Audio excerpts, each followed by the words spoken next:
Իրեն մղելու են հաջորդ զիջումներին, իրեն ասելու են հիմա էլ զիջեք կորիդոր, զիջեք սա, զիջեք նա, Սյունիքը զիջեք,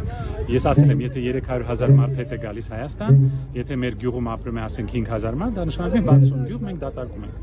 մի անգամից որոշեք որ գյուղերն եք դատարկելու, բայց նենց արեք, որ ասֆալտը լավը լինի, անպայման, այդ դատարկելու օրը ասֆալտը լավ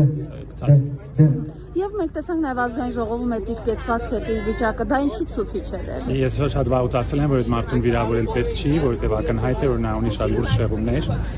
եւ այդպիսի մարդկանց չի կարելի վիրավորել, ուղղակի պետք է իրեն խնդրել, որ նա այլևս մեզ չտանջի։ Դեռ խնդրում ես, տեսնում եք ինքը հարձակվում է, չգիտեմ, այս ականակեցվածքը, կամ արդյոք սա ուղղակի հարմար չէ իրեն դնել անմեղսունակ վիճակում, որպեսզի հետագա պատժներից խուսափի։ Գիտեք, հնարավոր է, բայց ես կարծում եմ, որ դա իսկապես շեղումներ ունի, այն գորգորոցները քաղաքացու վրեժի ժամանակը եւ այլն, դա